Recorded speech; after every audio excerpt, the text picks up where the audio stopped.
What is going on, everybody? Welcome back to another great edition of Sports A to Fig. This week's episode, we're just going to be talking about the Saints' first preseason game. I'm not going to get in too deep into it, but we're going to discuss it.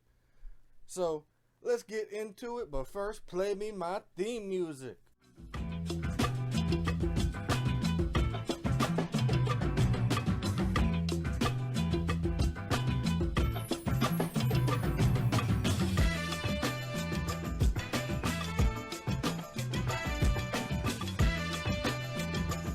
Alrighty, man, I love that song. So, Saints, Chiefs, Sunday, or yesterday, whenever you're watching this, it was finally great to see what the first team or just the Saints team looked like in general against another team instead of just, watching practice or just watching highlights of training camp practice. And let's just get into the first team because, I know that's what everyone wants to hear about.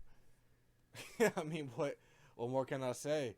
The first team looked great. They executed the offense to dang near perfection. Derek Carr looks the part. He really does. He looked tremendous.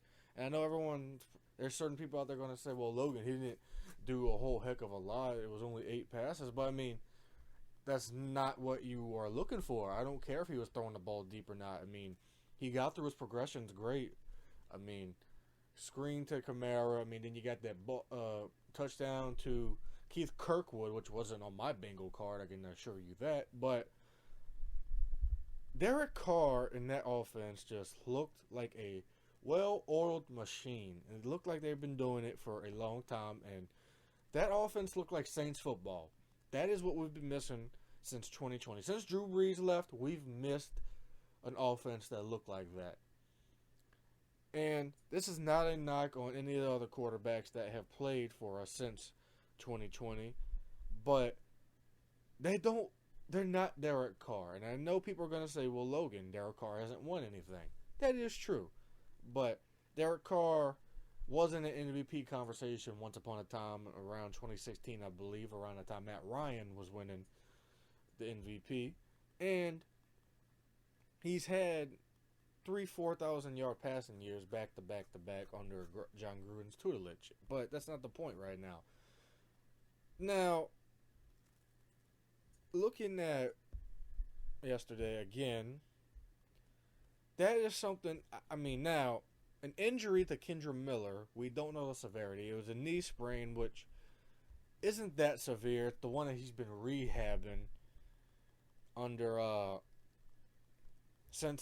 that's the college injury, so that is a concern. 4 carries for 5 yards, and he wasn't playing behind the greatest offensive line. He's playing against probably a bunch of third teamers, which is not a knock on those players at all. They are all talented because they are all on an NFL roster as it stands, but that could be concerning because now, going through preseason, you have Alvin Kamara, Jamal Williams, and now if Kendra Miller can't go, you have Ellis Merriweather, the undrafted free agent out of UMass, which he isn't a bad running back at all. He is a power back. He was moving the pile yesterday. 9 carries for 24 yards, 2.7 yards of average a carry, which it says right here, and he's a big back. He's around the 230 range. Everyone knows I am a huge fan of the big power backs. So, Ellis Merriweather could fill in for Kendra Miller, but also that brings up the question. Alvin Kamara is going to be out for 3 weeks, games 1, 2, and 3. If Kendra Miller can't go, who's going to back up Jamal Williams is the question. And you have Keith Kirkwood on the roster. You have Ellis Merriweather here. Now, Keith Kirkwood is dealing with an injury as it stands right now, too. But it's not severe. We should see him soon, actually. But everything's up in the air, of course. So that brings up the question, do the Saints call up Kareem Hunt again and just, offer him more money? Because He went to the Colts, which looked like a sure thing for him. I mean, he leaves a workout with the Saints, gets a call from his agent saying, hey, hop on a plane to go to Indianapolis. They're offering him more money, but still, they signed someone else. So, Kareem Hunt is still an option, but I also am a fan of someone like, a Wes Hills, who was the running back for the New Orleans Breakers, was the league leader in rushing, and who was also a kind of an in-between a power and a finesse back. That is someone I would like to see the Saints go after, someone like Wes Hills. He could fill in perfectly. You wouldn't have to pay him a whole heck of a lot of money either. So, that is somewhat concerning, but the fact that Dennis Allen said it's a knee sprain, but also it's not that concerning. So, other players of note that, so in camp, A.T. Perry was kind of like, quiet. He wasn't catching a lot of passes from the days that I went there. He was kind of struggling, but A.T. Perry shined. And you can see why the Saints, drafted him. I mean, we needed another wide receiver, and A.T. Perry really looks the part thus far. You go back and watch his college tape. He's making catches in traffic. I mean, that is what you want out of a receiver. Now, as far as blocking goes, because I know the Pete Carmichael offense or Sean Payton offense, you have to have a receiver that knows how to block. And A.T. Perry could do that, but I also would like to see him make the roster over Traquan Smith. But Traquan's hurt right now, so we will see how that works out. Another player that he didn't get barely any targets. He had 2 catches, but he had a nice catch in traffic, and that was Shaq Davis, the undrafted free agent from the HBCU of South Carolina Central. I'm pretty sure that is the school.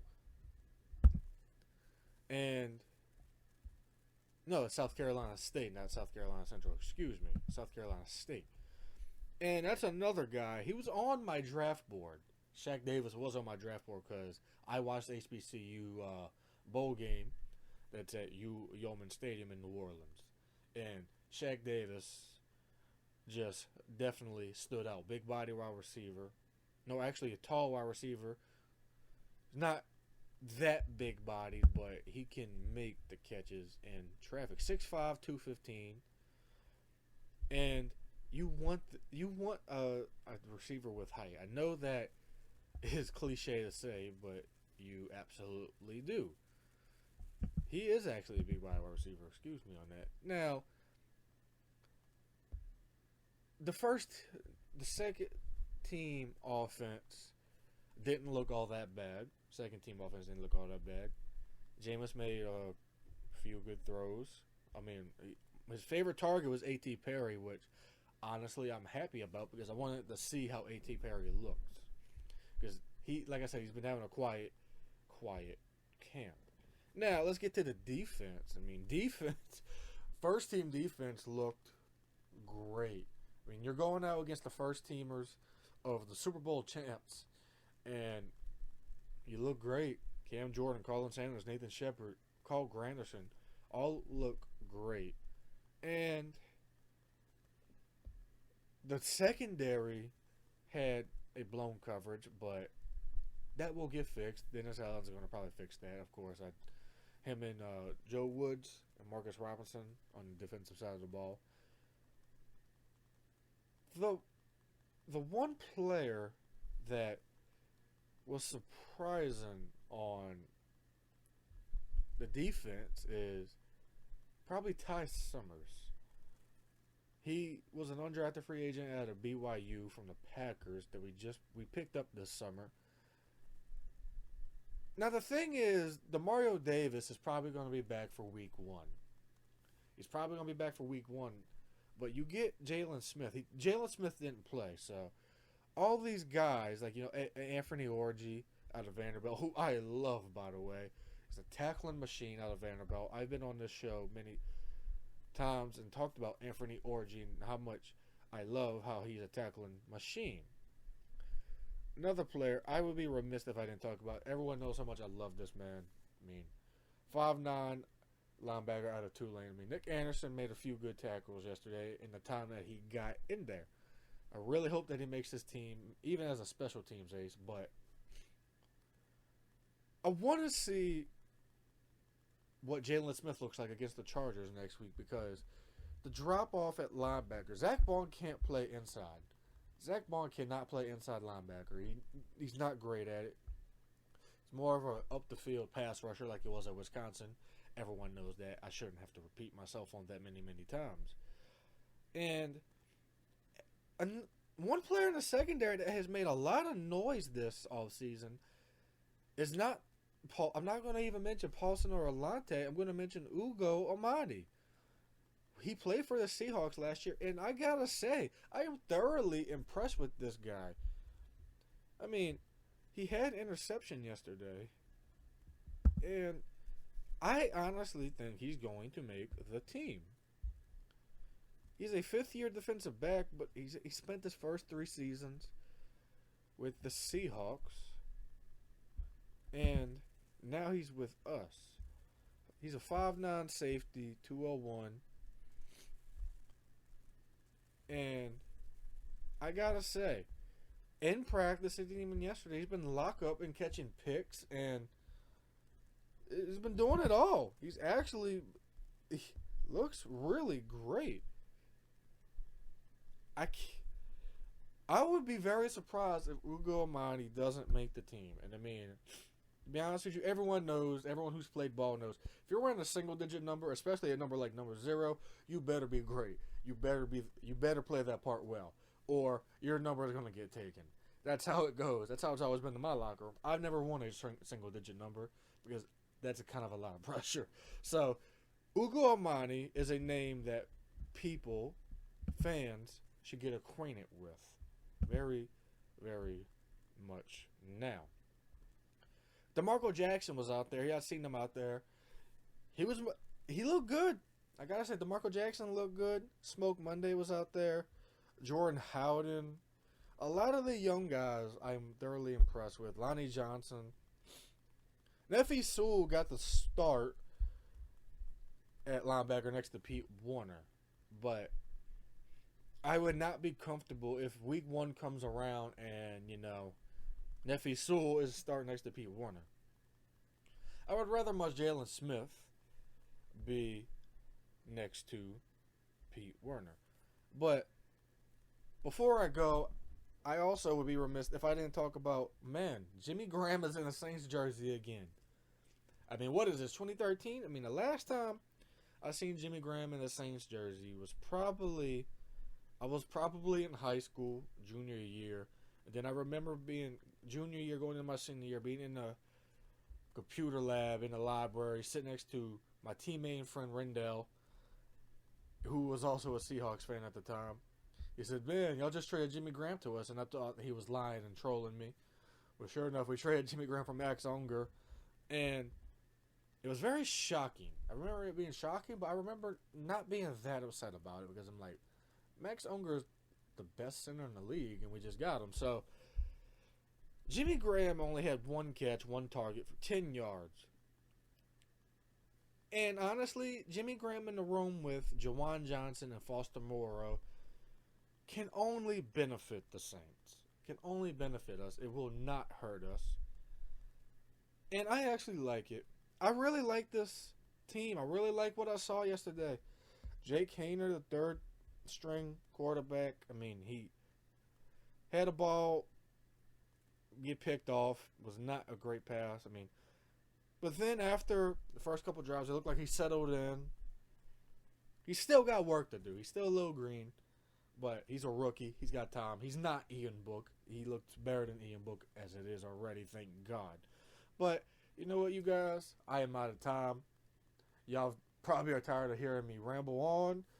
This has been Sports A2F. Remember, like, subscribe, and follow me on.